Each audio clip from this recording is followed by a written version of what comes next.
Greetings, ladies and gents, and welcome to this latest version of Tales from Outer Space, where I take an HFY story from somewhere around the internet and read it aloud for your enjoyment. All the relevant links are down below. Like, subscribe, and all that YouTube comf to help this video and channel grow. Anyways, as always, I hope that you enjoy. I would just like to thank the following Tier 5 patrons and channel members for supporting the channel: FallenAngel, BuzzKillington, Datamagnet, and Bob the Dragon. Thank you again. And now, on to the story. Story number 1. Humans a Weird Anxiety Attack, written by Betty Adams. Where did you end up storing the hydrocarbon reserves at your last station?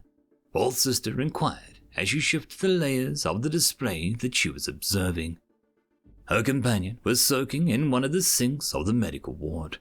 He had dipped dangerously low on a particular mineral before one of the female humans had dragged him in, insisting that he was off-color.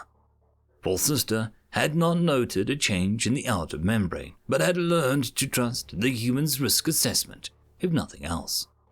The humans dug a giant hole, put a storage tanks in them, and then backfilled the holes with the removed dirt. Idols in the shadows replied. A fairly standard solution, Fourth Sister replied. Making use of the insulating properties of dry land is a most efficient process. That wasn't the strange thing, Idols in the shadows went on. We had no excavation equipment at the time. Was there some requisition? She asked.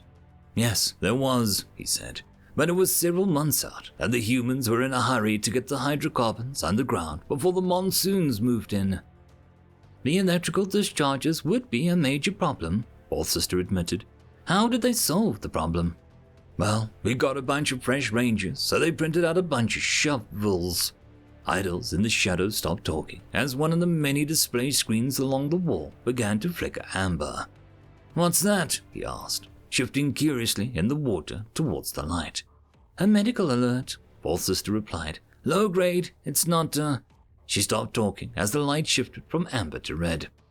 Looks like it is now, Idols in the shadows observed. Who is that, and why aren't the readouts in a readable format? The humans value their privacy in medical matters, Fourth Sister said as she quickly gathered her kit. I must leave you here. Please, do not touch anything. Idols in shadows gave a hum of agreement and slipped back under the surface as she left the office at a brisk skip. It took her some time to reach the human's location on the other side of the base. The middle-aged woman was bent over on top of one of the power generators. First mechanic, Fourth Sister called out, I'm here to tend to your medical needs. My what now? The woman asked, glancing up sharply at the medic. Fourth Sister hesitated and considered the situation. The woman's face was creased with stress indicators, and her shoulders were hunched defensively. However, she did seem genuinely perplexed, and as remote as the possibility was that the equipment might be malfunctioning, she held up the display and showed the elevated hormone levels to the human. Why are you even monitoring those? First mechanic demanded. For the study from the Centauri University, Fourth Sister explained, her antennae curling up in surprise. She thought First Mechanic had consented to the study with the rest of the base. The human heaved a sigh and reached her gloved hand up to rub across her face. The dirty, protective surface left smears of conductive gel on the skin, and Fourth Sister couldn't quite hide her wince. Forgot about that, Scrappet, the human cursed softly. Guess I better tell you about it. About what? Fourth Sister asked with a confused flick of her frill. The human sighed again and went back to her task. I have a little genetic oddity, she explained. It makes my mineral content fluctuate unexpectedly. I have a genetic oddity, she explained. It makes my mineral content fluctuate unexpectedly. I have a therapy for it, but it's too close to some pretty important gene markers to turn it off or mess with it much at all. I'm usually pretty stable, but every so often some environmental thing knocks my mineral content sideways, and I get a little distracted.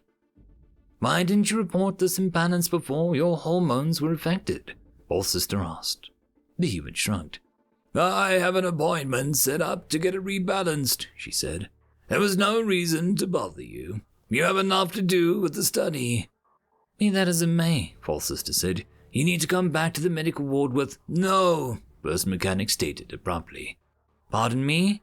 False Sister said, coating her antennae back in her front. Look, False, Burst Mechanic said. I know my limits. I might be having a tough go at it right now, but I'm perfectly capable of working through it.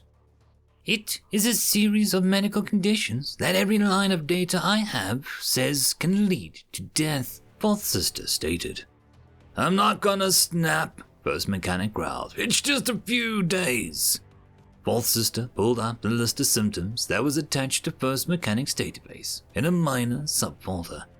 Anxiety attacks, panic attacks, temporary disruption to your central fluid pump, Fourth Sister demanded. These are hardly— Look! The human snapped as she rose from her work and shut the lid with more force than was strictly necessary. I can be miserable trapped in my quarters, or I can be miserable and productive at work. Fourth Sister hesitated. The logic was fairly sound. Humans were notorious for the degradation of their mental state under periods of inactivity. I will be monitoring your biometrics closely, Fourth Sister said. You do that, Moon Pie, First Mechanic replied as she shouldered her work bag and proceeded to the next junction. Fourth Sister tilted her triangular head to look after her in confusion as she left. When the human rounded the corner, the Shatar turned and walked back to the medical bay. Idols in the shadows were circling the bottom of the sink, clearly in deep thought. She resumed her place and had begun working for some time when he finally rose to the surface and angled his appendages at the wall of observational charts. It is still reading in the danger zone, he observed. The human has chosen to work through the issue, Fourth Sister informed him. Why? Idols in the shadows asked. Feel free to propose a theory of your own, Fourth Sister said and bent over her work. End of story. Story number 2. BeyondLife TM. We'll kill you wholesale. Written by Becauseisaidsotoo. Are you worried about passing away peacefully in the night from natural causes and being gone for good? Worry no more. BeyondLife TN personal plan guaranteeing your immortality. Don't worry about signing anything. Our painted and smart copy TM has been tracking your eye movements and micro-expressions, and we have subtracted the credits from your account. Congratulations on your purchase. Ask us about our family plans today. But wait, there's more. Perhaps you are saddened by the loss of an ancestor, a friend, or pet immortal TM you admire, one whose consciousness was lost. With the purchase of BeyondLife TM personal plan, you can include one premortal TM as well. Just mouth their full name and their date of birth, and utilizing our patented backcast TM technology, the message below will be sent back in time to alert the pre-immortal TM you selected. Congratulations! You have been selected as part of the BeyondLife TM personal plan. You are probably wondering what this means, and we're excited to tell you. But first, a brief history lesson about the discovery that made this gift and our company possible. On March 17th, 2037, the world's population, already at unsustainable levels, suddenly jumped exponentially. But no one noticed, because the new arrivals weren't new at all. They weren't here in any conventional sense. Physicists and computer scientists attempting to digitize consciousnesses discovered existing patterns in the electromagnetic signals and cosmic background radiation all around us. The software identified patterns as conscious minds, and researchers devised a way to communicate with the immaterial entities that they had discovered. They learned that if the conditions were right, self-aware patterns of information could be copied into the very fabric of reality. Call it a spirit, a soul, whatever you like. The dead lived on the conscious data packet in flux, embedded in the quantum foam all around us. The living were a minority, and the dead had been here all along. Contact had been made, and humanity was suddenly faced with an astonishing fact that we were not alone. We are minnows swimming on the surface of the sea of the dead, and subordinates living on the outskirts of a thriving necropolis. In a metaphorical sense, the auditorium lights had come on, and the living got a good look at the audience. It was huge, and it wasn't terribly interested in the living strutting and fretting their brief hour upon the stage. While the dead took it in stride, for the much smaller community of the living, the sociological consequences were far-reaching. The first few years were understandably chaotic. Government agencies and census bureaus had a lot of information to process, and judicial systems had to dramatically reevaluate the concept of murder. Additionally, society at large had to cope with the tragic mass exodus, as a large percentage of the population of the living, fascinated by this little understood discovery, self-terminated, and the vast majority of them were never heard from again, because, sadly, it was immortality with conditions, and not all who died remained. It was the way you died that mattered. Only those traumatized by their passing returned. Somehow, shock, pain, and horror were the things that implanted souls upon the material plane. Peaceful deaths. Those that died in the night, those minds had peace, fragmented and drifted away, and their information was lost. This discovery, once identified, was verified in laboratories around the world. When the passing was peaceful, minds and memories broke apart like a foam on a wave. Nothing remained of the pattern. A peaceful death was a true death.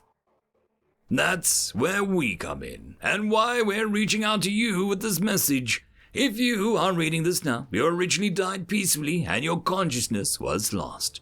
Thankfully, someone in the future wants to meet you, and this is your notification that you have been chosen to be an unwilling participant of BeyondLife TM personal plan. In the near future, you will be executed in a novel and creative way. One specifically tailored to maximize the amount of horror, agony, and psychological trauma that you will experience, thus guaranteeing your immortality. Utilizing our patented backcast TM messaging technology, we will send whispered commands back in time to susceptible psychotic individual in your area who will soon be excited to make your acquaintance. Also, while we're legally obliged to notify you that you have been selected as an unwilling participant, we encourage you to treat this as an enjoyable fiction, and for you to go about your everyday routine as normal. BeyondLife TM thanks you for your participation. We will see you soon. End of story. And that, my friends, concludes this video. I hope that you enjoyed, and if you do, please consider supporting the author, even by popping over and leaving a thumbs up or a nice comment, just to show your appreciation for the story. However, if you wish to support this channel, there are links down below which will help immensely. I will see you all in the next one, and until then, I hope that you have a fantastic day. Cheers.